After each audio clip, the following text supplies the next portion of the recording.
Hello বন্ধুরা, আশা করি সবাই খুব ভালো আছো। তো এখানে একটা পোলট্রি মুরগি আনছে আমার বাবা।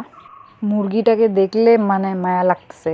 আমি চাইলে এটাকে রাখতে পারি, যত্ন করতে পারি, কিন্তু কোনো লাভ নাই। এটাকে বাবা খাওয়ার জন্য আনছে, আর লাভ নাই এর জন্য কারণ এর আগেও আমরা ট্রাই করে দেখছি যে এগুলো বাঁচে কি বাঁচে না। তো বাঁচে নাই, মানে বাঁচে নাই বলাটা ভুল হবে, পুরো গ্রোথ থাইমা গেছে। ওরা হাঁটা চলা কয়দিনের মধ্যে বন্ধ করে দিছে, খায় না। মানে ওদের একটা আলাদা খাওয়া আছে, ওইটা খাওয়াইতে লাগে। যেভাবে মানে ওরা ফার্মে বড় হয়েছে ওইভাবে বড় হইতে চায়, তো ওইভাবে সম্ভব হয়নি বাড়িতে, এর জন্য আর বাঁচাইতে পারিনি। এর কিন্তু বয়সও বেশি নাই, মানে এদেরকে ওষুধের দ্বারা এমনভাবে তৈরি করা হয়েছে যে 1-1.5 মাসের মধ্যে এরা যে এত বড় হয়ে গেছে। কিন্তু যদি বাস্তবে এদেরকে মানে বলতে লাগে যে ছোট মুরগির বাচ্চা, কিন্তু দেখতে বড় মুরগি হয়ে গেছে। এ না একটা চোখ দিয়ে দেখে না, এটা আমি এখন লক্ষ্য করলাম। চোখটা জানি কেমন ঘোলা। আমার হাঁসের বাচ্চাও আজকে একটা হারাই গেছে। ছিল 8টা, তারপরে একদিনকে একটা মারা গেছিলো, হয়ে গেছে 7টা, আর আজকে একটা হারাই গেছে। অনেকক্ষণ খোঁজাখুঁজি করার পরও পাই নাই, এখন হয়ে আছে 6টা।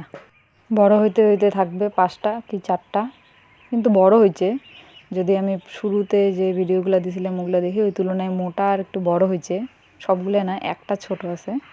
গুইসাপ আছে আমাদের এদিকে, তো অনুমান করা হইতেছে যে গুইসাপে খায় নিছে একটা। আর কি করা যাবে, এখন খাবেই, ওদেরও তো পেট আছে। তো এই গাছটা আমি 2 মাস আগে এনে লাগাইছি, আর 2 মাসের মধ্যে ফল দিছে। মানে যখন আনছিলাম তখন গাছের মধ্যে 2টো ফুল ছিল, কিন্তু আশা করি নাই যে ফল হবে। তো যাই হোক, 2 মাসের মধ্যে এটা একটু বেশি তাড়াতাড়ি হয়ে যায়।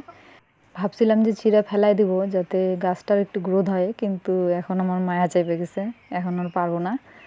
গরু জল খায় নাই আজকে, ঘাসও খায় নাই, আর কান্নাও করতেছে। কি বলবো আর।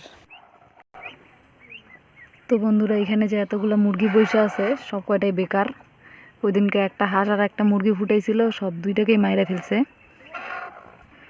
আজকে আবার ফুটছে কোনটার জানি, কিন্তু এটারও বাঁচার সম্ভাবনা নাই।